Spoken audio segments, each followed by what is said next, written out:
Hello friends, ओम श्री गणेशाय नमः। जय श्री कृष्णा। आप सभी का स्वागत है आपके अपने यूट्यूब चैनल पर। फ्रेंड्स, आज हम आपको इस वीडियो में बताने जा रहे हैं वैशाख पूर्णिमा के महात्म की कथा के बारे में, जिसको सुनने मात्र से ही माँ लक्ष्मी और भगवान विष्णु करेंगे धन और वैभव की वर्षा, और साथ ही त्रिलोकी नाथ हरेंगे सारे कष्ट। और साथ ही हम आपको बताएंगे वैशाख पूर्णिमा के दिन क्या दान करना श्रेष्ठकर होता है, और वैशाख पूर्णिमा के दिन किए जाने वाले उपाय और महत्व के बारे में। फ्रेंड्स, वीडियो शुरू करने से पहले आपसे रिक्वेस्ट है, अगर आप हमारे चैनल पर नए हैं और आपने अभी तक चैनल को सब्सक्राइब नहीं किया है तो प्लीज सब्सक्राइब कीजिएगा चैनल को। साथ ही प्रेस कीजिएगा बेल आइकन को, जिससे नए वीडियो से रिलेटेड नोटिफिकेशन आपको तुरंत प्राप्त हो सके। और वीडियो पसंद आने पर वीडियो को लाइक और शेयर जरूर कीजिएगा, ताकि सभी भक्तों को इस वीडियो का लाभ प्राप्त हो सके। और कमेंट बॉक्स में जय श्री कृष्णा जरूर लिखिएगा।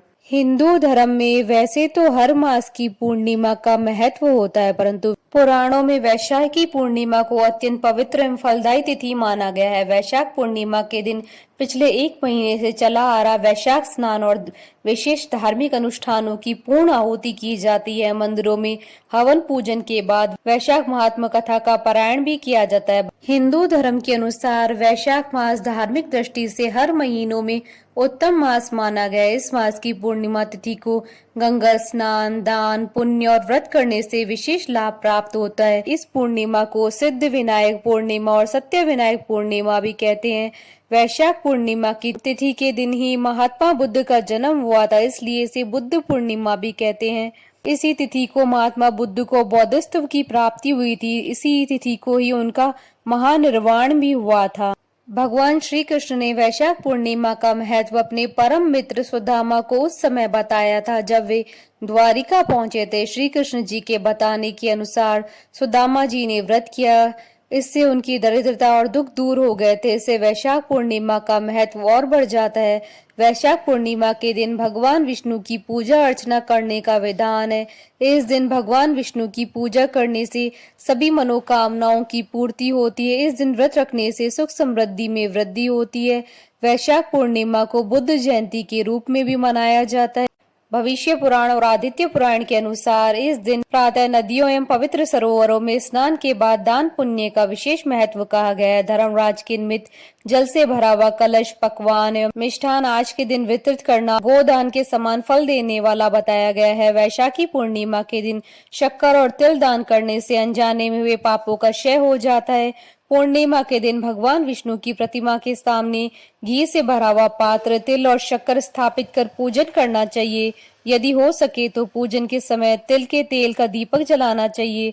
पितरों के निमित्त पवित्र नदियों में स्नान कर हाथ में तिल लेकर तर्पण करने से पितरों की भी तृप्ति होती है और उनका आशीर्वाद मिलता है। पुराणों के अनुसार वैशाख का यह पक्ष पूजा उपासना के लिए विशेष महत्वपूर्ण माना जाता है। वैशाखी पूर्णिमा के दिन पूजा के दौरान जितना हो सके ज्यादा से ज्यादा ओम नमो भगवते वासुदेवाय नमः मंत्र का जाप करना चाहिए। इसके साथ ही ओम नारायणाय नमः तथा श्री विष्णु सहस्त्रनाम स्तोत्र, श्री विष्णु जी की आरती करनी चाहिए।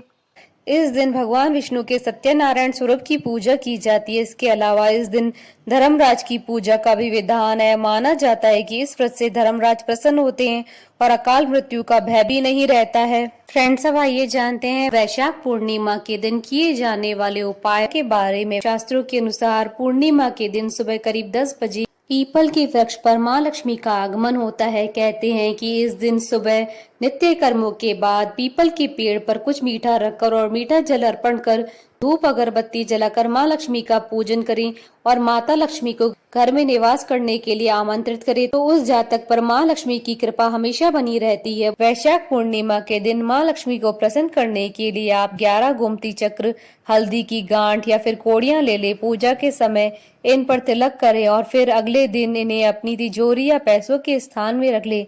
ऐसा करने से आपके जीवन में धन और वैभव समृद्धि हमेशा बनी रहेगी। वैशाख पूर्णिमा के दिन शुभ संयोग पर माता को खुश करने के लिए इत्र और सुगंधित फूल चढ़ाएं। इत्र माता की वस्त्रों पर अवश्य छिड़कर और माता को घर में स्थायी रूप से निवास करने की प्रार्थना करें। वैशाख पूर्णिमा के दिन शिव जी की पूजा भी की जाती है। इस दिन शिवलिंग पर जल चढ़ाकर धूप से पूजा करें और ओम रुद्राय नमः मंत्र का जाप करें। ऐसा करने से आपको माता लक्ष्मी के साथ साथ भगवान शिव का आशीर्वाद भी प्राप्त होगा। फ्रेंड्स, अब आइए आरंभ करें वैशाख पूर्णिमा की व्रत कथा।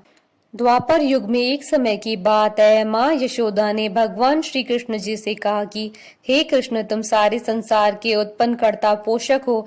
आज तुम मुझे ऐसे व्रत को कहो जिससे स्त्रियों को मृत्यु लोक में विधवा होने का भय नहीं रहे तथा यह व्रत सभी मनुष्यों की मनोकामनाएं पूर्ण करने वाला हो। यह सुनकर श्री कृष्ण ने कहा, हे माँ, आपने मुझसे बहुत ही सुंदर सवाल किया है। मैं आपको विस्तार पूर्वक बताता हूँ। सौभाग्य की प्राप्ति के लिए स्त्रियों को 32 पूर्णमासियों का व्रत करना चाहिए। इस व्रत को करने से स्त्रियों को सौभाग्य, संपत्ति आदि की प्राप्ति होती है और संतान की रक्षा होती है। यह व्रत अचल सौभाग्य को देने वाला एवं भगवान शिव के प्रति मनुष्य मात्र की भक्ति को बढ़ाने वाला है। तब यशोदा जी कहती हैं कि हे कृष्ण, सर्वप्रथम इस व्रत को मृत्युलोक में किसने किया, इसके विषय में विस्तार पूर्वक मुझे बताओ। तब भगवान श्री कृष्ण कहते हैं कि इस भूमंडल पर एक अत्यंत प्रसिद्ध राजा चंद्रहास्य से पालित अनेक प्रकार के रत्नों से परिपूर्ण कांतिका नाम की एक सुंदर नगरी थी। वहां पर धनेश्वर नाम का एक ब्राह्मण निवास करता था। उसकी स्त्री अति सुशीला रूपवती स्त्री थी। दोनों ही उस नगरी में बड़े प्रेम के साथ निवास करते थे। घर में धन धान्य आदि की कोई कमी नहीं थी। उनको एक बड़ा दुख था, उनके यहाँ कोई संतान नहीं थी। इस दुख से वे अत्यंत दुखी रहा करते थे। एक समय एक योगी नगरी में आया। वह योगी उस ब्राह्मण के घर को छोड़कर सभी के घर से भिक्षा लाकर भोजन किया करता था। रूपवती से वह भिक्षा नहीं लेता था। उस योगी ने रूपवती से भिक्षा न लेकर के और अन्य दूसरे घरों से भिक्षा लेकर भिक्षा के अन्न को गंगा किनारे पर जाकर बड़े प्रेम के साथ खाया। तभी धनेश्वर ने योगी को ऐसा करते हुए देख लिया। अपनी भिक्षा के अनादर से दुखी होकर के धनेश्वर योगी से कहता है कि हे महात्मन, आप सभी घरों से भिक्षा लेते हैं लेकिन मेरे घर की भिक्षा कभी नहीं लेते, इसका क्या कारण है? तब योगी ने कहा कि निसंतान के घर की भीख पतितों की अन्न के समान होती है और जो पतितों का अन्न खाता है वह भी पतित यानी पापी हो जाता है। क्योंकि तुम निसंतान हो, तुम्हारे यहाँ कोई संतान नहीं आता, पतित हो जाने के भय से तुम्हारे घर की भिक्षा नहीं लेता हूँ। धनेश्वर यह बात सुनकर अपने मन में बड़ा दुखी हुआ और हाथ जोड़कर योगी के पैरों पर गिर पड़ा तथा आतुर भाव से कहने लगा कि हे महाराज, ऐसा है तो आप मुझे कोई पुत्र प्राप्ति का उपाय बताइए। आप सब जानने वाले हैं, आप मुझ पर अवश्य कृपा करें। धन की मेरे यहाँ कोई कमी नहीं है, लेकिन पुत्र यानी संतान न होने के कारण बहुत दुखी हो गया हूँ। मेरे इस दुख का हरण कीजिए, आप सामर्थ्यवान हैं। तब योगी जी यह सुनकर कहने लगे कि हे ब्राह्मण, तुम चामुंडा देवी की आराधना करो। तब ब्राह्मण घर आकर अपनी पत्नी को पूरी वृतांत कहकर स्वयं वन में चला गया। वहां पर उसने माँ चामुंडा की उपासना की और उपवास किया। माँ चामुंडा ने 16वें दिन उसको स्वप्न में दर्शन दिया कि हे धनेश्वर, जा तेरे यहाँ पुत्र होगा, लेकिन उसकी 16 वर्ष की आयु में मृत्यु हो जाएगी। यदि तुम दोनों स्त्री पुरुष 32 पूर्णमासियों का व्रत श्रद्धा पूर्वक और विधि पूर्वक करोगे तो वह दीर्घायु का हो जाएगा। जितनी तुम्हारी सामर्थ्य हो उतने आटे के दिए बनाकर शिव जी का पूजन करना, लेकिन पूर्णमासी को 32 हो जाने चाहिए। और प्रातः काल इस स्थान के समीप एक आम का वृक्ष दिखाई देगा, उस पर तुम चढ़कर फल तोड़कर शीघ्र अपने घर चले जाना और अपनी स्त्री को सारा वृतांत बताना। और ऋतु स्नान के बाद वह स्वच्छ होकर के और शंकर जी का ध्यान करके फल को खा लेगी। तब भगवान शंकर की कृपा से गर्भ ठहर जाएगा। जब ब्राह्मण प्रातः काल उठा तो उसने उस स्थान के पास एक आम का वृक्ष देखा जिस पर बहुत सुंदर आम का फल लगा हुआ था। उस ब्राह्मण ने आम के पेड़ पर चढ़कर फल को तोड़ने का प्रयत्न किया और असफल रहा। तब उसने भगवान गणेश जी की वंदना की। भगवान गणेश जी की प्रार्थना करने पर उनकी कृपा से धनेश्वर ने आम का फल तोड़ लिया और अपनी स्त्री को लाकर दे दिया। धनेश्वर की स्त्री ने कहे अनुसार फल को खा लिया और वह गर्भवती हो गई। देवी जी की असीम कृपा से एक पुत्र प्राप्ति हुई। उन्होंने उसका नाम देवीदास रखा। बालक अपने पिता के घर बढ़ने लगा। भवानी की कृपा से वह बालक पढ़ने में भी बहुत होशियार था। दुर्गा जी की आज्ञा अनुसार उसकी माता ने 32 पूर्णमासी के व्रत करना शुरू कर दिया, जिससे बालक दीर्घायु वाला हो जाए। 16वां साल लगते ही देवीदास के पिता को बहुत चिंता हो गई, कहीं उनके पुत्र की मृत्यु इस साल नहीं हो जाए। इसलिए उन्होंने अपने मन में विचार किया कि यह दुर्घटना उनके सामने हो गई तो वह कैसे सहन कर पाएंगे। तो उन्होंने देवीदास के मामा को बुलवाया और उन्होंने कहा कि देवीदास 1 वर्ष के लिए काशी में जाकर विद्या का अध्ययन करे और उसको अकेला भी नहीं छोड़ना चाहिए, इसलिए तुम साथ में चले जाओ और 1 वर्ष के बाद इसको वापस लौटा के लाना। तब सारा प्रबंध करके उसके माता पिता ने देवीदास को एक घोड़े पर बैठाकर उसके मामा को उसके साथ भेज दिया, किंतु यह बात उसके मामा या और किसी को पता नहीं थी। धनेश्वर ने अपनी पत्नी के साथ माता भगवती के सामने मंगल कामना और दीर्घायु के लिए भगवती की आराधना पूर्णमासियों का व्रत करना आरंभ कर दिया। इस प्रकार उन्होंने 32 पूर्णमासियों का व्रत पूरा किया। एक दिन मामा और भांजा रात्रि बिताने के लिए गांव में ठहरे थे। वहां पर एक ब्राह्मण की सुंदर लड़की का विवाह होने वाला था। जहां बारात रुकी हुई थी वहां पर देवीदास और उसके मामा भी ठहरे हुए थे। इसके बाद लड़की देवीदास से विवाह को अपना पति मान लेती और उससे ही विवाह करने के लिए कहती है, लेकिन देवीदास अपनी आयु के बारे में बताता है। लेकिन इस लड़की ने कहा कि जो गति आपकी होगी वही मेरी होगी। हे स्वामी, आप उठिए और भोजन कर लीजिए। इसके बाद देवीदास और उसकी पत्नी ने दोनों ने भोजन किया। सुबह देवीदास ने अपनी पत्नी को 3 नगों से जड़ी हुई अंगूठी और रुमाल दिया और उसने कहा, मेरा मरण और जीवन देखने के लिए पुष्प वाटिका बना लो। जब मेरा प्राण अंत होगा तो ये फूल सूख जाएंगे, ये फिर से हरे भरे हो जाएं तो जान लेना कि मैं जीवित हूँ। भगवान कृष्ण कहते हैं कि हे माता, देवीदास विद्या अध्ययन करने के लिए काशी चला गया। कुछ समय बीत जाने पर सर्प देवीदास के पास जाता है और देवीदास को डसने का प्रयत्न करता है, लेकिन व्रत के प्रभाव से देवीदास को काट नहीं पाया, क्योंकि उसकी माता ने पहले ही 32 पूर्णिमासी के व्रत पूरे कर लिए थे। इसके बाद काल स्वयं वहां आया और उसके शरीर से उसके प्राणों को निकालने का प्रयत्न करने लगा, जिससे वह मूर्छित होकर पृथ्वी पर गिर पड़ा।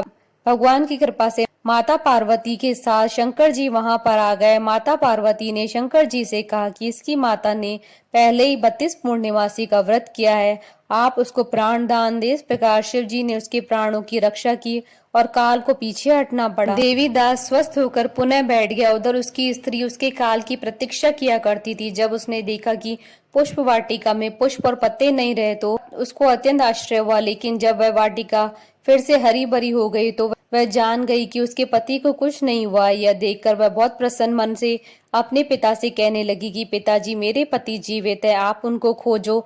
16 साल बीत जाने पर देवीदास अपने मामा के साथ काशी से वापस चल दिया। उधर उसके ससुर घर से उसको खोजने के लिए जाने ही वाले थे कि लेकिन वहां पर मामा और भांजे पहुंच गए। ससुर उनको अपने घर में ले आया और नगर निवासी वहां पर एकत्रित हो गए और उन्होंने निश्चय किया कि इस कन्या का विवाह इसी बालक के साथ हुआ होगा।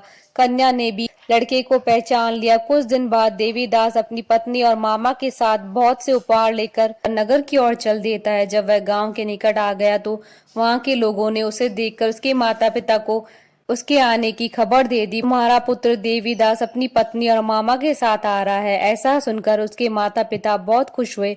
पुत्र और पुत्र वधू की आने की खुशी में धनेश्वर ने बहुत बड़ा उत्सव मनाया। तब भगवान श्री कृष्ण जी कहते हैं कि धनेश्वर 32 पूर्णिमासी के प्रभाव से पुत्रवान हुआ।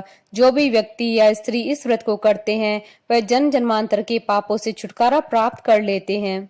बोलिए भगवान श्री कृष्ण की जय, भगवान विष्णु की जय, भगवान शंकर माता पार्वती जी की जय। हमारे साथ इस वीडियो में अंत तक बने रहने के लिए आपका धन्यवाद। ओम श्री गणेशाय नमः। जय श्री कृष्णा।